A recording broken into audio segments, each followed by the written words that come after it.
All right. Cool. So what are we doing today after talking about the exam? Well, we've got two parts to do. I want to finish Berkeley, and then we will see how much Hume we can get to. Yeah, so whether Hume will be on the final exam will partly depend on if we meaningfully get through any amount of Hume today. But I don't want to leave Berkeley without finishing the basic ideas, right? So I think, again, if you want to read Berkeley, read through section 33 of the Principles, or the treatise on the principles of human knowledge. I guess people call it treatise or the Principles. Because that's where Berkeley gives his main view, and then after 33 starts handling objections. Then it gets into some other stuff, but through number 33, that's as far as the exam will be concerned. And so that's the part that I want to finish. So where did we leave off last time? So last time we gave some of Berkeley's arguments against was positive arguments for why the world is made out of ideas, right? We saw that argument last time. I don't have the slide here, so I'm just going to have to describe it, where Berkeley goes, a house or a table or a door or whatever is a sensible thing. What's a sensible thing?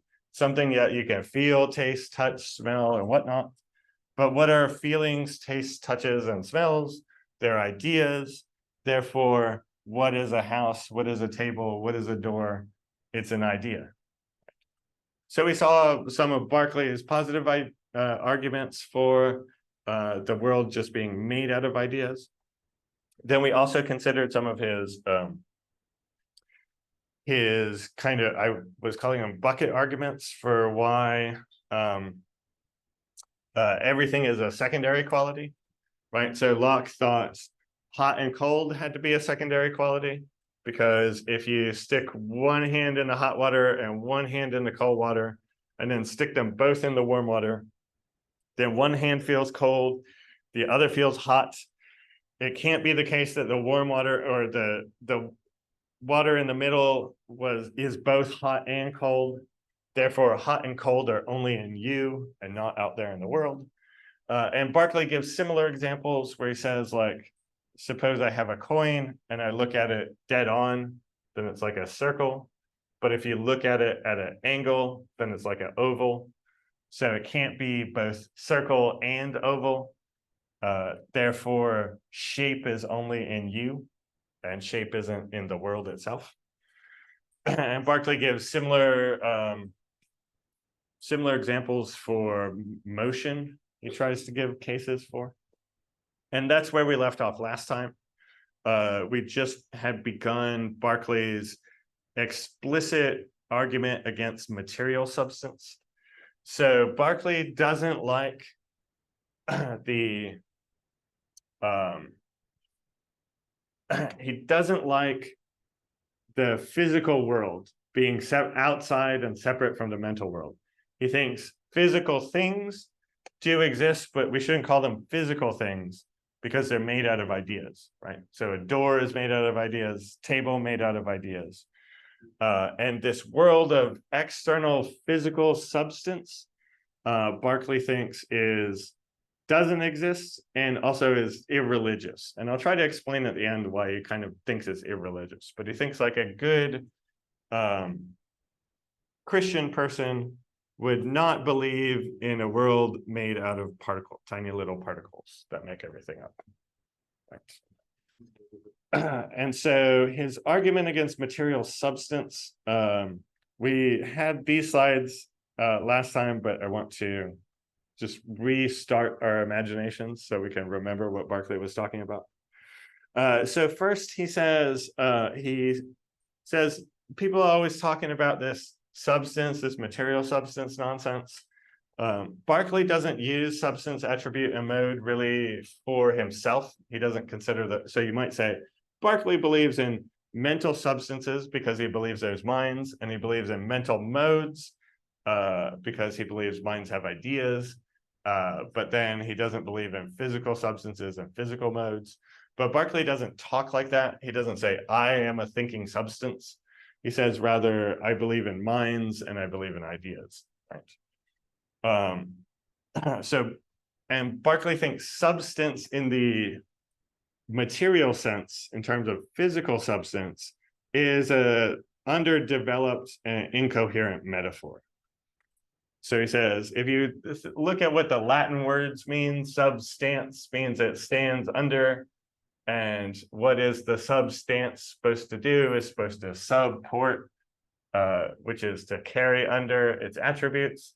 And that's just kind of a metaphor that isn't really explained.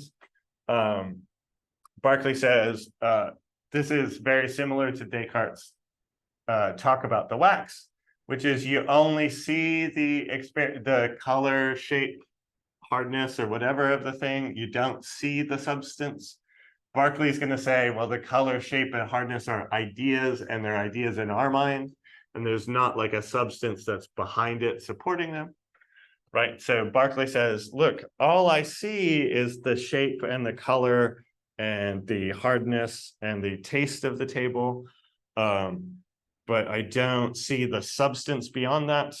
Why is there any reason to believe in this metaphorical substance that somehow exists back here and then has or supports the modes? Why not just think that the things that I see are all that there are? It's me, my mind, and then the qualities, which are just ideas, and then I see the ideas, and then there's no thing out there, right? The substance out there. Yeah. Then Berkeley considers this, what he thinks a lot of people would object to his view, where it's just a bunch of mind stuff, and it's just how it seems, how it looks to us, and there's no thing beyond there that's causing us to have that appearance. Berkeley says a lot of people are going to have like an abductive argument. Well, this makes the most sense, right? If Michael looks around the room, he sees a bunch of chairs. And if you look around the room, you see a bunch of chairs. If anybody else looks around the room, they see a bunch of chairs. So wouldn't the best idea to kind of understand what's going on here is not just our impressions, but rather there's some real things over here, the chairs. And the real things cause our impressions. And so since I'm standing over here, the real thing causes my impression, and it causes your impression, and it causes everybody else's impression. That's why we all have similar impressions, similar ideas, similar experiences, because there's a real world out there, right? So that's what I call the abductive argument for material substance. The best explanation for our appearances is to suppose that there's a world of corporeal bodies and that the corporeal bodies cause our experiences. But Berkeley says, actually, I think this is dumb. I think that the abductive argument doesn't work, because if the best explanation for our experiences is supposed to be that there's a physical world out there of physical things and they cause our experience, that implies that we have a solution to the mind-body problem. Right? Because we have physical world, causation, and then mental thing, idea or experience. So we know how physical things make ideas and experiences. And Berkeley says, that's insane, right? We don't know how physical things can, by moving around or doing whatever they're supposed to do, bring it about that we have ideas. So this can't possibly be the best explanation for why we have the experiences that we do, because part of this explanation relies on this unexplained body to mind causation, right? And unless we have a good explanation for how physical things can cause us to have ideas and experiences, then this explanation that posits a real world that causes our experience is just an empty explanation, because what it doesn't do is explain the important part. How does the world cause our experiences? Berkeley says that my enemies have no explanation for this. So Berkeley doesn't think material things are the best explanation, but it has other arguments indeed for why we shouldn't believe in them. right? So you might think, so if we read Locke, what does Locke say? Well, so Locke says that the primary qualities of things, their shape, size, motion, solidity, and so forth, impinge on our sensory organs somehow. And then sensation, the faculty of sensation creates an idea in the mind, right? And so it's a big unexplained black box. How does the moving particles impinging on our sensory organs lead through sensation to give us an idea? So Locke doesn't really explain that, but he does say, here's part of how it works. It's these qualities, it's the primary qualities of the things that I'm sensing that are the ultimate cause of my ideas, because that's what's really out there in the world. But Berkeley says, actually, as I've shown in my, like when we looked at the the argument for why shape is a secondary quality, Berkeley says shape, size, and motion themselves are ideas and only in the mind. Ideas themselves are passive, right? So ideas don't cause anything else. Things cause people to have ideas, but ideas don't cause ideas.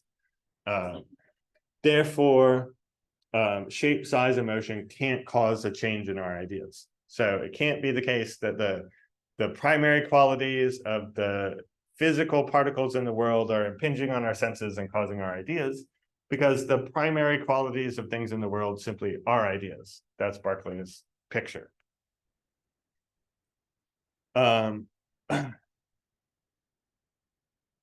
Berkeley thinks that our ideas have to be caused by, and here I'm saying mental substance again, he would say mind, right? Mind, spirit, soul, those are words that he uses for it. He thinks that all of our ideas are caused by a mind. They're caused either by our own mind, or we'll get there, it's caused by God's mind, but it's caused by somebody's mind. So what's the argument? Our perceptions change. So if I look out in the world, I see movement. It was one way, the world seemed one way to me one moment, then it seems a different way to me the next moment. So therefore, there must be some reason why they were caused to change. This is some sort of appeal to a principle of sufficient reason. Like if something happens, there must be a reason why it happened. Berkeley seems to adopt that position. And then we can ask the question, well, okay, if my ideas change and there has to be a reason why they change, is the cause of the change in my ideas, my impressions and sensations and appearances, is it caused by a substance, or is it caused by an idea? Berkeley says, well, it can't be caused by an idea, because again, Berkeley says ideas are passive. Ideas or sensations or appearances are just things that you have. They're things that you're caused to have, but not active things themselves. You might say, well, you can cause yourself to have different ideas, right? But that's you, your mind, causing the ideas. It's not your ideas causing one another. So at the very least, Berkeley thinks that ideas are passive. If we were able to read enough Hume, we would see that Hume has a very different view of ideas, where Hume thinks ideas are very active and that one activation of one idea activates other ideas. But on Berkeley's view, ideas are passive, and therefore they can't be the cause of the change in our ideas. Therefore, substance must be the cause of the change in our ideas.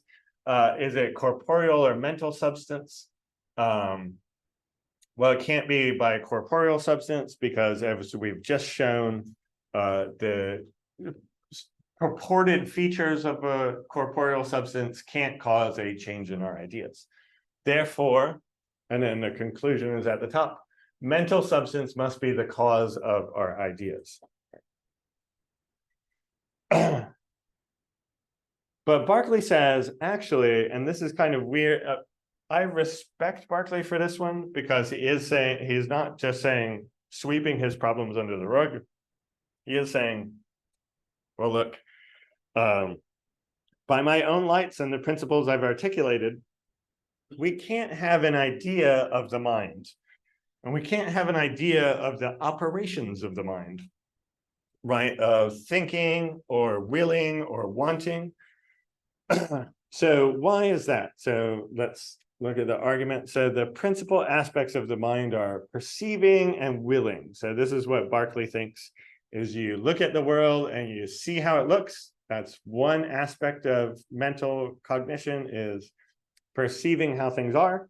And then the second one is deciding and willing and wanting and intending, right? Where I choose to take an action in the world and do something. But Berkeley says, well, no ideas themselves perceive or want anything, right? My idea of a table does not see anything, right? The idea doesn't see things. It's just an idea. And the idea doesn't want things. I want things. I'm a mind, but the idea doesn't. And remember, Berkeley has this strong conviction that representation is resemblance. So if an idea is going to represent something, then it has to be similar to the thing that it represents. The way that a painting represents the world by, if you look at the painting, it's similar looking to the world if you look at the world. And so Berkeley says, therefore, ideas don't resemble minds, right? Because ideas are passive and they don't want or perceive. But minds are active and they do want and perceive. Therefore, ideas don't resemble minds. And since ideas represent what they resemble, it follows that no idea represents a mind. And so the conclusion Berkeley has to draw is, out of all of our ideas, do we have an idea of our own mind? No. Do we have an idea of mind in general? No. Do we have an idea of thinking? No. Do we have an idea of wanting? No. You might think that this was very problematic and that the wheels should fall off at this point and Berkeley's cart should crash in a ditch because his philosophy isn't going in the right direction if he thinks that we don't have an idea of ideas. Like, what is Berkeley talking about in his whole thing if he thinks we have no idea of ideas? If he says, oh, all there are minds and ideas, but I don't have an idea of a mind, and I don't have an idea of a mind having an idea or whatever. What's going on? And I feel like Berkeley just cheats a little bit here. So in section 27, here's what he says. Though it must be owned at the same time that we have some notion of soul, spirit, or operations of the mind, inasmuch as we know or understand the meanings of those words. So Berkeley says, I've written a book about minds. So I know what the words mean. Therefore, I have a notion of what a mind is. But as I've said, I, Berkeley, don't have an idea of what a mind is. I only have a notion of what a mind is. And that's pretty much the end of notions. So Berkeley doesn't elaborate a two-tiered system on which there are minds, and then minds have ideas, and ideas represent through resemblance. But then minds also have these things called notions, and then notions represent in some other way besides resemblance. It seems as though if you grabbed onto this, you could kind of like really push Berkeley and say, well, you think that ideas can't represent physical substance because physical substance is non-mental, and then ideas are mental. So the ideas can't represent the physical substance because they don't resemble it. But what if we don't have an idea of physical substance, but rather we have a notion of physical substance? Because notions are things that we understand don't have to resemble to represent. So Berkeley tries to rescue that he has some idea, okay, not really an idea, a notion of a mind, by abandoning his resemblance theory of representation to introduce this new category of things, notions. But it seems as though he's willing to abandon the resemblance theory of representation and have a category of idea-like things, notions that represent without resembling the world, there's no reason you couldn't resurrect a physical world on the back of that and say, well, okay, well, I have a notion of physical things that are non-mental, and yeah, I get that I can't have an idea of those things, but I have notions of those things. Now, it's not that Berkeley wouldn't still have arguments. He'd still say, well, how do you solve the mind-body problem? How do you do this? How do you do that? But I do think Berkeley paints himself into a corner. He very nobly points out that he's painted himself into a corner and says, I have no way out. There is no way for me to say that I have an idea of the mind and I have an idea of the operations of the mind that's like willing and perceiving, right? Because again, those are active rather than passive like an idea. So he paints himself into a corner. He says, well, I guess I got to say that I don't have ideas of the mind, and I don't have ideas of perceiving, and I don't have ideas of wanting. And then he cheats a little bit. He just says, well, I must have some sort of notion of those things. I respect the move in that Berkeley is forced to make it, but I don't respect the move in that it does seem like really bad for him, right? That he has to go there. All right. But now we're getting towards the end of Berkeley. So what's Berkeley's ultimate view? So he thinks Berkeley's view is that other people think there's a physical world out there. There's my Cartesian theater of all my ideas and experiences. And there's a physical world of objects and stuff out there that causes me to have those experiences. That's what John Locke believes. That's what Berkeley thinks is irreligious nonsense, right? So Berkeley wants to ask, what is it that causes our ideas? Now that he said it's not a physical world out here that's causing our ideas, rather it's something else, right? Well, Berkeley points out that, first of all, sometimes we know what causes our ideas, and we know it already. And that is us, right? Our mind, our soul, our spirit. We cause our own ideas. In which cases? In those cases where I imagine things. Oh, where I imagine things, right? So where I just engage in some fantasy. So I like close my eyes and I dream up a story about a dragon and a unicorn and they have a fight, right? In that case, I'm the one who produced my ideas. Quite clearly, I want the idea and then I cause myself to have it, right? However, Berkeley points out, most of the ideas that I have, and remember for Berkeley, ideas and perceptions are the same thing. So he's not really drawing a strong distinction between me looking around the world and then just seeing the curtain here and that being an idea, and then me closing my eyes and then conceptualizing something like a curtain. Berkeley thinks that those things are the same. So he thinks most of your ideas, in particular, open your eyes, look around the room, you're having bunches of ideas by all the things that you see. Most of those things are clearly not caused by you, because maybe I want to see a unicorn, but I turn around and there's no unicorn there, right? So we know that it's not physical things that cause my ideas.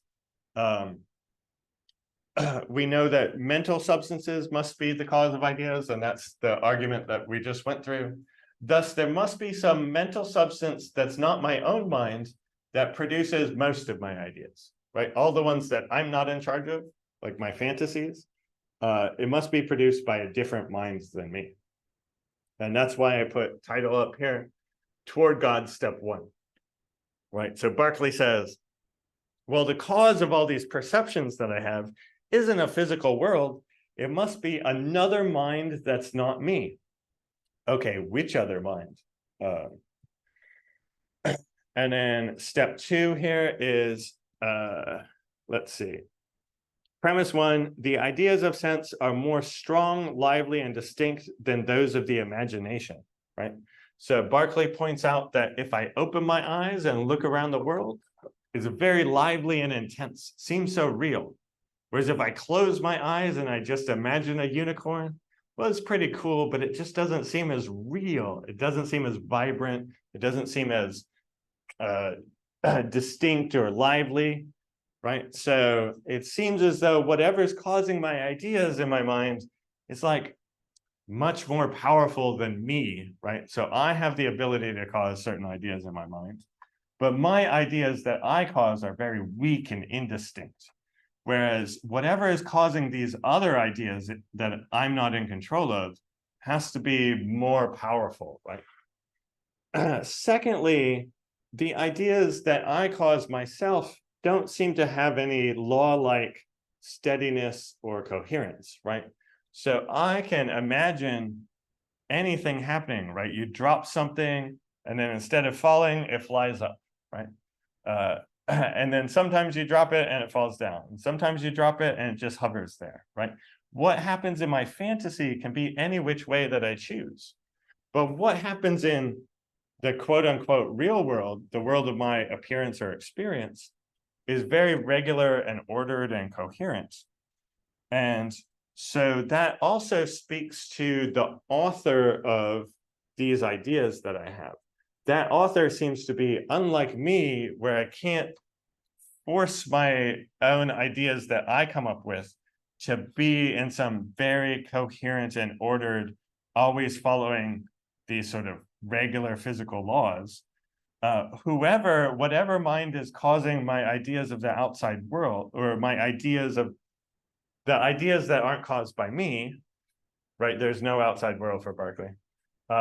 Must be a being that has this power to cause these regular, ordered, coherent external things.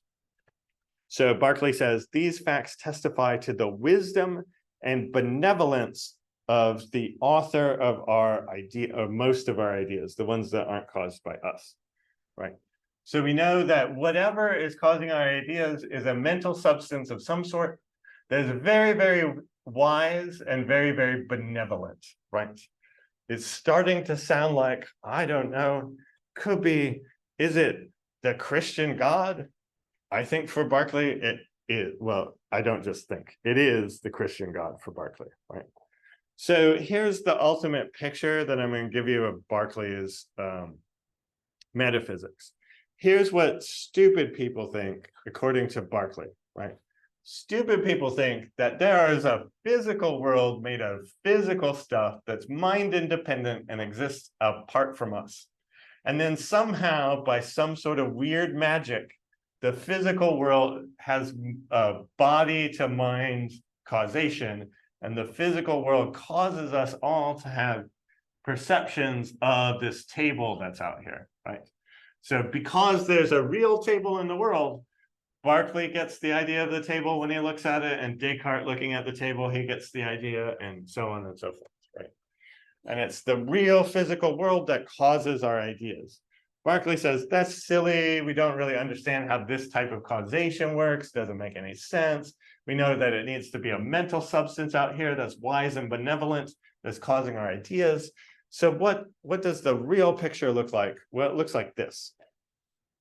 The Christian God exists, and then the Christian God wants us all to like inhabit the same experiential world. And so the Christian God gives us a very stable and coherent picture, so that if Berkeley looks over in this direction, he sees a table. And if Locke looks over in the same direction, he also has a similar mental experience. But there's no physical table over there. It's just God making our experiences regular and orderly, right? And this is ultimately, I didn't say this before, but I said before, what's Berkeley's answer to if a tree falls in the forest and there's no one around to hear it make a sound, does it make a sound? And Berkeley's answer is that's impossible. There can't be a tree if there's no one seeing the tree, right? Everything has to be perceived. So you might think, well, this is absurd, right, Berkeley? I can't make the table disappear just by turning my back on it and not seeing it. And Berkeley says, well, don't worry, right? God is always there, and he is seeing these things too. So like, God gives you the idea, but then he also sees the idea. So when the tree falls in the forest and no one is around to see it, actually somebody is around to see it. God is looking and he's seeing it, right? So God sees the tree fall in the forest. God hears the tree fall in the forest. And so there was a tree and it did make a sound. It's just no non-God people were around to see it, right? So that's the picture. And then to give you an analogy to try to understand this a little bit, hopefully it's understandable enough in its own, but it's a picture that's very similar. This is from the movie The Matrix, which I think came out in 1999. This is when Keanu Reeves' character wakes up from the Matrix and he discovers that all human beings in existence live inside these little pods and they have no experience of the real world, right? They just live in the pod and they're plugged into these machines, and the machines give them all experiences as though they're seeing a real world. And so Neo and all his pals who live in the Matrix, they look around and they think they're seeing tables, but actually none of them are seeing tables. They're just in these pods over here. There's no tables, right? Look over here, there's no tables. They're just in these pods and their minds are being fed this coherent external world to trick them into thinking there's like a physical world out there. But there's no, I mean, technically in this case, there is a physical world out there. It's just not the one that they're seeing. Whereas on Berkeley's view, it's very similar to the Matrix, but it's God, right? So it's God who just says, well, you know, I'm just going to give everybody a coherent experience of a world, but there's no reason, and this is why Berkeley thinks it's kind of irreligious to believe in physical stuff, because imagine your actual God, and you want, what do you really care about? Maybe you care about humans and their experiences and the lives they live and the choices they make, but you don't really care about like inanimate stuff, right? So why waste your time creating a whole physical world full of stuff? And then the physical world full of stuff can then cause people's ideas, right? When you're all-powerful God, you could just give people the ideas that you wanted them to have, right? So you just make the world in people's minds. You don't need to make a physical world and then have the physical world cause the ideas in people's minds. It's like you're all-powerful God, just directly cause the experience of the world in people's minds. And then you get everything that you want, and you don't have to waste time doing nonsense stuff like making a physical world and then making body to mind causal laws or whatever.